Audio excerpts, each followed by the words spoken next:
Hello everyone, welcome to mission management. My name is Shubham Tiwari और आज इस वीडियो में हम डिस्कस करने वाले हैं एक बहुत ही इंपॉर्टेंट लॉ जिसका नाम है लॉ ऑफ वेरिएबल प्रोपोर्शन। आपको पता है इससे पहले वाली वीडियो में हमने प्रोडक्शन का जो भी इंट्रोडक्शन पार्ट था वो हमने डिस्कस कर लिया है। तो आज इस वीडियो में हम समझेंगे कि ये लॉ हमें क्या बताता है। ध्यान रखिएगा कि प्रोडक्शन आप पढ़ रहे हो और ये लॉ ना पढ़ो ना तो प्रोडक्शन पढ़ने का कोई मतलब नहीं है ना। जैसा कि हमने बताया था आपको कि दो टाइम होरिजोन होते हैं, एक लॉन्ग रन एक शॉर्ट रन। तो शॉर्ट रन में हमारे पास अलग लॉ है, लॉन्ग रन में हमारे पास अलग लॉ है। तो जब शॉर्ट रन की बात कर रहे हैं हम तो शॉर्ट रन में ये लॉ आता है हमारे पास जिसका नाम है लॉ ऑफ वेरिएबल प्रोपोर्शन। तो आइए डिस्कस करते हैं। सबसे पहले आप ये देखें कि returns two of factor, right. क्या बोला गया है? Returns two of factor. Of factor मतलब एक फैक्टर। आपके क्या क्या फैक्टर थे देखें आप कि आपका फैक्टर था लैंड, है ना, आपका फैक्टर था लेबर, लैंड, लेबर, कैपिटल और एंटरप्रेन्योरशिप। यही चार फैक्टर थे। अब हमें किस फैक्टर के, चूंकि आपको ये पता है कि हम शॉर्ट रन में डील कर रहे हैं और शॉर्ट रन में एक ही फैक्टर ऐसा होता है मेरे दोस्त कि आप उस फैक्टर को क्या कर रहे हो, उसी फैक्टर को आप क्या करोगे, या तो इंक्रीज करोगे या तो डिक्रीज करोगे। It means you have to increase your variable factor और डिक्रीज, है ना, इसी फैक्टर को करते हो। तो यही आपका फैक्टर लेबर है, ठीक है। बाकी सारे तो फिक्स है। तो जब आप रिटर्न्स इस फैक्टर पे चाहते हो ना बाय इंक्रीजिंग, है ना, इसी को आप बोलते हो रिटर्न्स टू ऑफ फैक्टर। इसी को हम बोल रहे हैं लॉ ऑफ वेरिएबल प्रोपोर्शन। तो either returns to a factor और law of variable proportion both are the same thing. अब ये क्या है आपका, देखें आप कि returns to a factor refers to the resultant increase in the total product when only one factor increase. ठीक है, रिटर्न्स टू अ फैक्टर क्या बता रहा है आपको कि resultant increase in the total product. आपका जो टोटल प्रोडक्ट है उसमें इंक्रीज हो रहा है जब आपने केवल एक ही फैक्टर को इंक्रीज किया है। और वो आपका जो फैक्टर है आपको भली भांति पता है कि हम किस फैक्टर की बात कर रहे हैं। व्हाइल अदर आर फिक्स्ड, ठीक है, अदर फैक्टर जो हमारे थे हमारे फिक्स हैं। तो in the short run when one input is variable and all other input are fixed, the firm production function exhibits the law of variable proportion। अब short run में जब एक फैक्टर और प्रोडक्शन वेरिएबल होगा बाकी सारे फिक्स होंगे, तब हम वहां उस किसकी बात करते हैं, एक हमारे पास लॉ आता है जिस लॉ का नाम है हमारा लॉ ऑफ वेरिएबल प्रोपोर्शन। अब ये लॉ क्या बताता है आपको, ये लॉ ध्यान रखिएगा, हम आपको टेबल के थ्रू पूरी की पूरी आपको कहानी बता देंगे, ठीक है। चलिए, तो लॉ ऑफ वेरिएबल प्रोपोर्शन जिसको एलवीपी भी बोलते हैं is one of the most important law in the production. It shows the nature of rate of change in output due to change in only one variable factor of production. ये जो एलवीपी है आपका, ये क्या रिप्रेजेंट कर रहा है, क्या शो कर रहा है कि आपका ये बात करेगा rate of change in output. आपकी जो टोटल प्रोडक्ट है ना, आपकी rate of change in output की बात करेगा। टोटल प्रोडक्ट या आउटपुट में क्या किस रेट से आपका आउटपुट चेंज हो रहा है उसकी बात करेगा ये आपका एलवीपी, है ना। जब ध्यान रखिएगा अभी मेरी बात कंप्लीट नहीं हुई है, ठीक है। किसकी बात करेगा? Rate of change in output. Output किस रेट से चेंज हो रहा है जब आपने केवल एक ही वेरिएबल फैक्टर को आपने चेंज किया है, ठीक है। तो इसकी बात करेगा हमारा लॉ ऑफ वेरिएबल प्रोपोर्शन। अब लॉ वेरिएबल प्रोपोर्शन को हम लॉ ऑफ रिटर्न्स भी बोलते हैं, law of returns to factor भी बोलते हो आप, और law to returns to factor भी बोलते हो। जो भी आप 3-4 नाम है इसके याद रख लीजिएगा, ठीक है। चले, अब लॉ ऑफ वेरिएबल प्रोपोर्शन क्या होता है ये हम ध्यान देते हैं, ठीक है। This law exist in the short run. सबसे पहली बात कि ये लॉ कब लागू होगा, जब शॉर्ट रन में होगा तभी होगा, क्योंकि लॉन्ग रन में सारे आपकी जो भी हमने देखी है फैक्टर और प्रोडक्शन है वो सारे वेरिएबल हो जाते हैं, राइट। चलिए, अब this law states that keeping other factor constant. हमने अदर फैक्टर क्या बोला है? अदर फैक्टर को आप बोल रहे हो लैंड, कैपिटल और एंटरप्रेन्योरशिप। लेबर को कभी भी अदर फैक्टर मत बोलना क्योंकि ये शॉर्ट रन की लॉ है और शॉर्ट रन में हमने बस लेबर ही वेरिएबल रखा है, ठीक है। तो इसीलिए आपका ये लॉ क्या बताएगा आपको कि when you increase the variable factor, जब भी आप वेरिएबल फैक्टर को इंक्रीज करते हो then total product initially increases at an increasing rate. जो रेट होगा आपका टोटल प्रोडक्ट का ना, जब ये लॉ क्या बता रहा है कि जब भी आप वेरिएबल फैक्टर में इंक्रीज करते हो, ठीक है, वेरिएबल फैक्टर मतलब लेबर, तो जब भी आप लेबर में इंक्रीज करते हो तो टोटल प्रोडक्ट पहले क्या होता है, बहुत तेजी से बढ़ता है। जो रेट ऑफ चेंज है उसका जो चेंज होने का दर है, रेट है, बहुत ज्यादा होता है, ठीक है। लेकिन फिर क्या होता है, जब आप लेबर बढ़ाते चले जाते हो तो कुछ समय बाद आपका जो इंक्रीज होता है आपके रिटर्न में, वो इंक्रीजेज एट डिमिनिशिंग रेट होता है। एंड फिर आप अगर लेबर को बढ़ाते हो तो आपका इवेंचुअली इट्स स्टार्ट डिक्लाइनिंग, ठीक है। तो ये होता है लॉ ऑफ वेरिएबल प्रोपोर्शन। अब इसको एक एग्जांपल की मदद से समझते हैं, ध्यान रखिएगा। एग्जांपल ये है मेरे दोस्त कि मान लीजिए ये 100 एकड़ ऑफ लैंड है, ठीक है, 100 एकड़ ऑफ लैंड, ये है हमारा लैंड। अब इस पे हम क्या उगाएंगे, इसकी जो कैपेसिटी है इस लैंड की वो है 10 टन ऑफ पोटैटोज। मतलब आप कितना भी कोशिश कर लो 10 टन से ज्यादा आलू आप उगा ही नहीं सकते हो, ठीक है। और 10 टन के लिए आपको कितने लेबर चाहिए, मान लेते हैं कि 20 लेबर चाहिए इस 10 टन के लिए, ठीक है। तो अब क्या करिएगा, इसका कहने का मतलब क्या है हमारा लॉ ऑफ वेरिएबल प्रोपोर्शन का, कि जब यहाँ पे 3 स्टेज इन्होंने बताया है, इंक्रीज विथ इंक्रीजिंग रिटर्न, दूसरा इंक्रीज विथ डिमिनिशिंग रिटर्न और तीसरा नेगेटिव रिटर्न, यही हमने बात करी है, ठीक है। चलिए, तो ये जो हमारा लैंड है जिसपे आप 100 एकड़ का लैंड है जिसपे आप 10 टन ही पोटैटो उगा सकते हो और आपको इसमें 20 लेबर ही इंप्लॉय कर सकते हो, बाकी नहीं कर सकते हो। तो सबसे पहले क्या करोगे, आप मान लीजिए 10 लेबर इंप्लॉय किया आपने, ठीक है। सबसे पहले इस लैंड पे 10 लेबर जब इंप्लॉय किया आपने, तो 10 लेबर देखिए, चूंकि 20 का जगह है आपकी, ठीक है, अभी आपका रिसोर्स जो है, लैंड जो है फुल्ली यूटिलाइज नहीं हुआ है, तो 20 का जगह है, लेकिन काम कितने कर रहे हैं फर्स्ट स्टेज में, आपका 10 ही लेबर काम कर रहे हैं। तो 10 लेबर मतलब एक लेबर क्या है, उसके लिए 2 के स्पेस खाली है ना, तो एक लेबर मतलब जो 10 लेबर होंगे वो कहीं भी काम करेंगे इस लैंड के ऊपर। कोई लेबर चाहे यहां यहां यहां यहां कहीं भी काम कर सकता है, वो फ्री है, ठीक है। तो इसीलिए उसका चूंकि आपका यहाँ पे रिसोर्सेज अंडर यूटिलाइजेशन होता है, पूरा यूटिलाइज नहीं होता है और लेबर एकदम फ्री होते हैं, ठीक है। लेबर जैसे मन वैसे काम करते हैं, ये सोच लीजिए, ठीक है। तो इस टाइम पे क्या होगा, टोटल प्रोडक्ट जो होगा आपका, टोटल आउटपुट जो होगा वो बढ़ेगा, है ना, टोटल रिटर्न जो होगा वो बढ़ेगा और वो बढ़ने का जो रेट होगा ना वो भी इंक्रीजिंग होगा।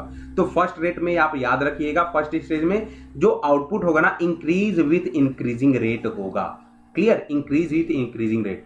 अब मान लेते हैं सेकंड स्टेज की बात कर रहे हैं, ठीक है। तो 10 हमने पहले से इंप्लॉय कर लिया है, अब सेकंड स्टेज में 10 और ले आ दीजिए आप, तो 10 और 10 20 के जगह थी हमारे पास और 20 को हमने एकदम रख भी दिया है, अपने अपने सेट कर दिया है कि इस लैंड पे जहां भी 20 का रिक्वायरमेंट था वहां हमने फिक्स कर दिया है। अब 20 अपना क्या क्या कर रहे हैं, अपने अपने जगह पे काम कर रहे हैं, उसी में बोर भी हो जा रहे हैं, काम करते रहते हैं, बोर होते रहते हैं।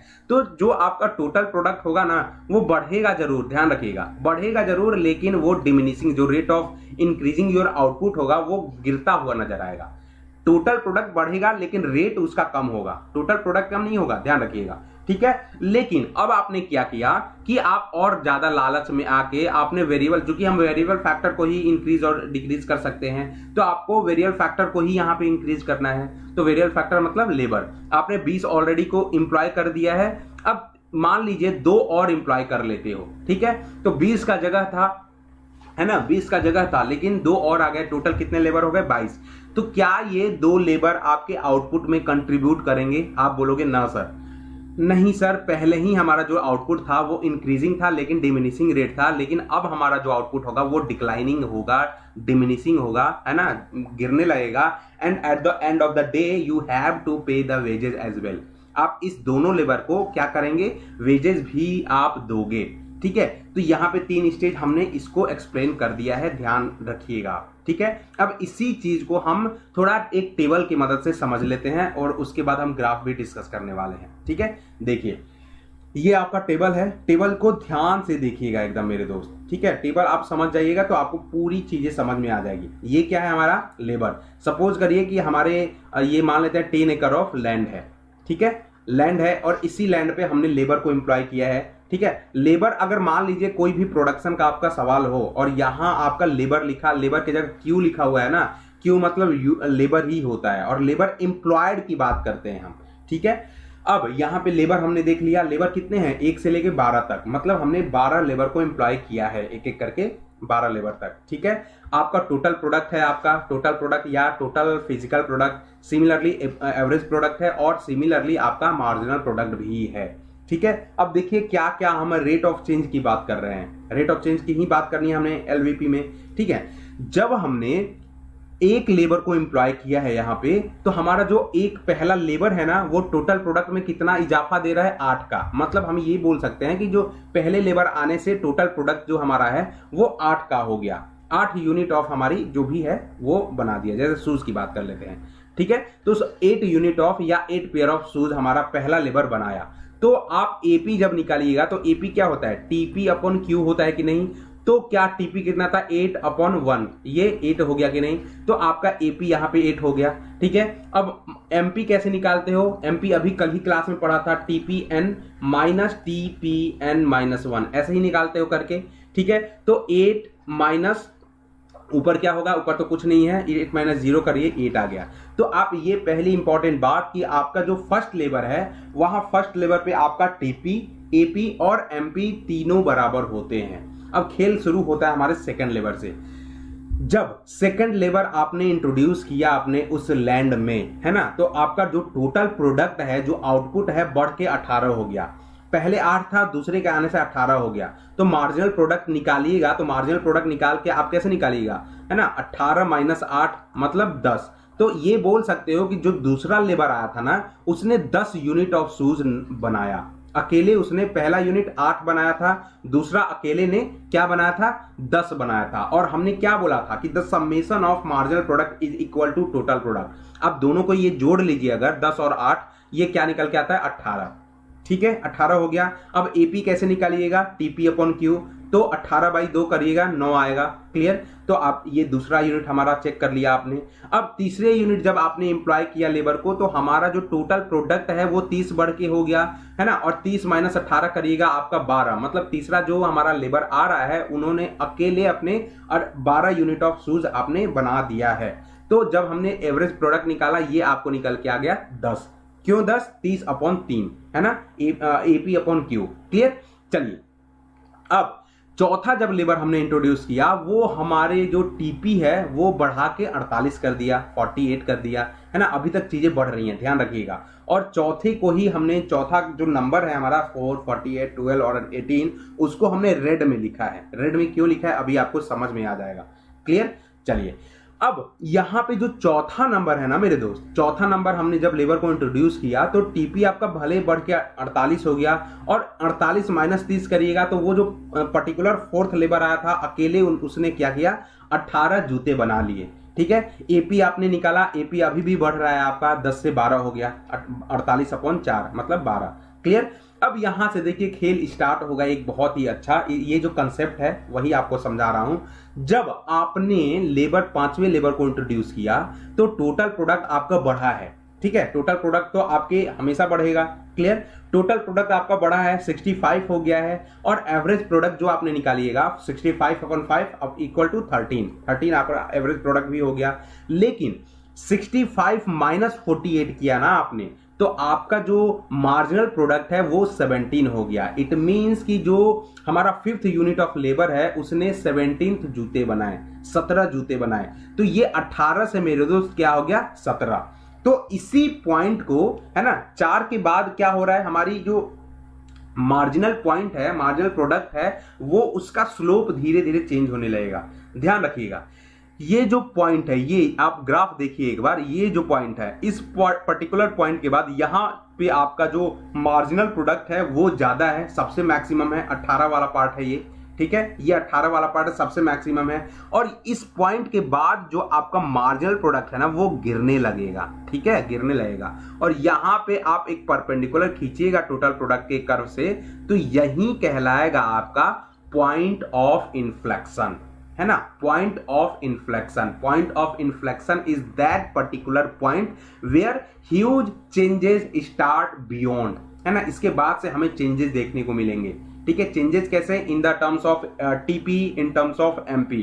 ठीक है, आपको टीपी के कर्व में भी, स्लोप में भी दिखाई देने को मिलेगा, चेंज दिखाई मिलेगा। ठीक है, एमपी के में तो मिल ही रहा है, एमपी वहां से गिरना शुरू कर दे रहा है। ठीक है, तो चौथे पॉइंट के बाद जो पांचवा पॉइंट था वहीं से हमारा जो है पॉइंट ऑफ इन्फ्लेक्शन है, and point of inflection is that particular point where huge changes start beyond. Clear, उसके बाद चलिए अब यहाँ पे जो 6th यूनिट है हमारी, है ना, 6th यूनिट को हमने ब्लू में किया है। ठीक है, क्यों ब्लू में किया है देख लेते हैं। 6th यूनिट तक फिर से आपका जो टोटल प्रोडक्ट है वो बढ़ के 78 हो गया। ठीक है, अब 78/6 करिएगा तो ये 13 निकल के आएगा जो आपका एवरेज प्रोडक्ट बनता है, और मार्जिनल प्रोडक्ट भी यहाँ पे 78 - 65 करिएगा तो 13 ही हो जाता है। तो आपका ये क्या हुआ है, यहां तक जो हमने लिखा हुआ है ना मेरे दोस्त, यहां तक, ठीक है, 1 यूनिट से आपको 6th यूनिट तक, क्योंकि 6 आपका क्या है ब्लू में हमने लिखा है, तो यहां तक जो 3 स्टेज जो बताया था हमने, यहां तक आपका फर्स्ट स्टेज ऑपरेट होगा। ध्यान रखिएगा, फर्स्ट ऑपरेट कहां तक होगा, फर्स्ट स्टेज आपका कहां तक ऑपरेट होगा, जहां पे फर्स्ट स्टेज में हम अगर बात करते हैं जहां पे टीपी जो है आपकी इंक्रीज होते रहने चाहिए और एमपी जो है आपका मैक्सिमम होना चाहिए। अब देखिए, आप अगर 5वें नंबर पे जाइएगा तो आपका एवरेज प्रोडक्ट क्या है 13 है। ठीक है, और नेक्स्ट भी एवरेज प्रोडक्ट 13 है, लेकिन अगर टीपी के टर्म्स में बात करिएगा तो 5वें यूनिट पे हमारा 65 ही है और 6वें यूनिट पे हमारा अभी भी टीपी बढ़ रहा है। ठीक है, तो 6वें यूनिट पे हमने क्या बोला कि जो पहला स्टेज होगा लॉ ऑफ वेरिएबल प्रोपोर्शन में वो कहां तक होगा, जहां तक टीपी हमारी बढ़ती रहनी चाहिए, है ना, 65 से 78 हो गया, और जो हमारी वो एपी होगी वो मैक्सिमम हो जानी चाहिए। मैक्सिमम तो यहां भी हुआ था लेकिन टीपी हमारी वहां बढ़ी हुई नहीं दिखी थी। ठीक है, तो पहला स्टेज आपको समझ में आ गया। सिमिलरली वैसे करते करते आप चले जाइए 10वें नंबर पे। अब 10वां नंबर हमने ब्लू किया है फिर से, क्योंकि आप यहां से यहां तक आपका सेकंड जो स्टेज होगा वो ऑपरेट करेगा प्रोड्यूसर। क्यों करेगा, सेकंड स्टेज कहां तक आएगा मेरे दोस्त, आप यहां देखिए, सेकंड स्टेज में आपकी जो है, आप सेकंड स्टेज को ऐसे कंक्लूड करिएगा, टीपी आपकी 0 होनी चाहिए, सॉरी टीपी आपका मैक्सिमम होना चाहिए, है ना, मैक्सिमम होना चाहिए, और एमपी आपकी 0 होनी चाहिए। ठीक है, यहां देख लीजिए आप कि टीपी आपका मैक्सिमम है 90 है और एमपी 0 है। क्लियर, इसके पहले भी आपके 9th यूनिट पे टीपी जरूर 90 है, मैक्सिमम है, लेकिन एमपी वहां पे हमारा 0 नहीं है। अभी भी हमारी जो प्रोड्यूसर है 2 यूनिट कर ही रहा है।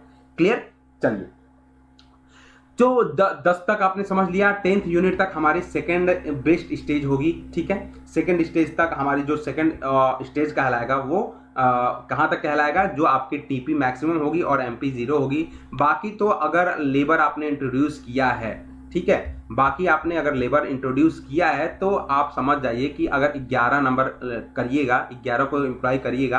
अब यहाँ पे जो हमारा टेबल दिखा रहा है कि आपको 10 ही लेबर का जगह है इस पर्टिकुलर लैंड पे, है ना। अगर आपने 11वां आपने इंट्रोड्यूस किया तो आपका टोटल प्रोडक्ट कम होके 90 से देखिए 88 हो गए, है ना, और 90 से जैसे ही 88 हुआ, 88 - 90 करिएगा, ये -2 आ गया। क्लियर, तो आपका जो मार्जिनल प्रोडक्ट है वो भी नेगेटिव में जाने लगेगा। वही हमारा ग्राफ भी शो कर रहा है। देखिए, टोटल प्रोडक्ट पहले बढ़ रहा है, बढ़ने के बाद पहले एक समय ऐसा आता है पॉइंट ऑफ इन्फ्लेक्शन पे जाता है, वहीं पे हमारी जो एमपी का कर्व है ना वो चेंज होना शुरू कर देता है। ठीक है, उसके बाद टोटल प्रोडक्ट जब ऊपर जाता है आपका मैक्सिमम पे जाता है, जहां पे हमारी जो मार्जिनल प्रोडक्ट होती है वो 0 होती है। ठीक है, यहाँ पे देखिए मार्जिनल प्रोडक्ट हमारी 0 होती है, और उसके बाद जैसे जैसे आपने लेबर को बढ़ाया है टोटल प्रोडक्ट आपकी कम होने लगी है, गिरने लगी है। यहाँ देख लीजिए आप 90 से 88, 84, और मार्जिनल प्रोडक्ट जो है वो नेगेटिव में चली जाएगी। क्लियर, तो ये था पूरा एक्सप्लेनेशन आपका लॉ वेरिएबल प्रोपोर्शन के टेबल का और ग्राफ का। ठीक है, आई बिलीव कि यहां तक आपको समझ में आ चुका होगा। चलिए, अब एग्जामिनेशन पॉइंट ऑफ व्यू से हम रिलेशनशिप पढ़ लेते हैं, क्योंकि रिलेशनशिप आता है हमारे एग्जाम के अंदर। सबसे पहले हम बात करेंगे टीपी और एमपी के। टीपी और एमपी में हमने क्या क्या देखा है। जब तक टीपी बढ़ रहा था, when TP increases eight increasing rate MP increases. यहां देख लीजिए, टेबल में देख लीजिए कि टीपी आपका जैसे जैसे बढ़ा है ना, एमपी भी बढ़ा है। टीपी जैसे जैसे आपका इंक्रीज किया है इंक्रीजिंग रेट से, आपका एमपी भी बढ़ा है। टेबल में देख सकते हो आप। क्लियर, दूसरी बात कि when TP increases at decreasing rate, MP क्या हो गया, फॉल करने लगा।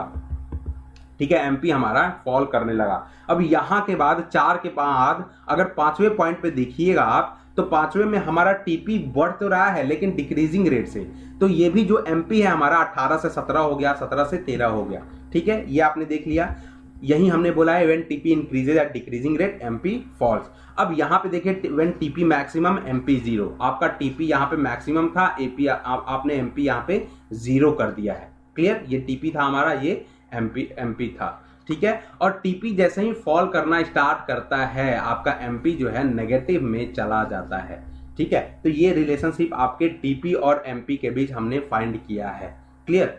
अब relationship between AP and MP, AP और एमपी के बीच में भी हम रिलेशनशिप फाइंड करने की कोशिश करेंगे, ठीक है। तो एवरेज प्रोडक्ट और मार्जिनल प्रोडक्ट, सबसे पहले आपको ये ध्यान देना है कि दोनों जो फॉर्मूला होता है एपी का और एमपी का, दोनों किससे कैलकुलेट किया जाता है? टीपी से। एपी इक्वल टू क्या बोलते हो आप? AP equal to TP upon Q बोलते हो कि नहीं? आप बोलोगे सर हाँ बोलते हैं। MP equal to TPN minus TPN minus 1, दोनों फॉर्मूला हमारे टीपी से ही निकलते हैं। तो both AP and MP are calculated from TP, पहली बात। दूसरी बात, when AP rises MP is more than AP, है ना। एपी जब राइज करता है, ठीक है, एपी जब राइज करता है, देखें यहाँ पे एपी 8 से हुआ 9, 9 से हुआ 10, तो एपी से ज्यादा आपका क्या है? एमपी है। 8 से 10, 10 से 12, ठीक है। यही हमने बोला है कि जब एपी राइज करता है तो एमपी जो होता है वो एपी से ज्यादा होता है। दूसरी बात कि एपी जब फॉल करने लगता है तो एमपी कम हो जाता है एपी से, ठीक है। यहां देखिए हमने क्या बोला है? एपी फॉल्स, ठीक है। एपी जब फॉल कर रहा है ना, तो एपी जब फॉल कर रहा है मेरे दोस्त, यहां देखिए 13 से 13 हुआ, 12 हुआ, 11 हुआ, तो आपका जो ये एपी है वो ज्यादा है और एमपी कम होने लगा। 17 के बाद 13, 6, 4 ऐसे होने लगा, ठीक है। और जब एपी मैक्सिमम पे रहता है, व्हेन एपी इज मैक्सिमम, तो दोनों इक्वल हो जाते हैं। ये देखिए यहाँ पे हमारा ग्राफ में भी देख लीजिए आप, और यहाँ पे भी देख लीजिए 13 और 13 6वें नंबर पे, ठीक है। तो हम ये भी बोल सकते हैं कि जो हमारा यहाँ पे जो मेरा पॉइंट है, ठीक है, यहाँ पे जो मेरा पॉइंट है AP is maximum, AP equal to MP होगा, और वहीं पे हमारा फर्स्ट स्टेज ऑपरेट होगा कि नहीं, ये भी हम बोल सकते हैं, ठीक है। तो ये रिलेशनशिप आपको एपी और एमपी में और टीपी और एमपी में हमने आपको बताया है, ठीक है। तो आई बिलीव कि ये वीडियो आपको समझ में आई होगी। आज का जो वीडियो था वो हमारा एक प्रॉपर लॉ को डेडिकेटेड था, जो कि नाम था आपका इस शॉर्ट रन में लॉ ऑफ वेरिएबल प्रोपोर्शन।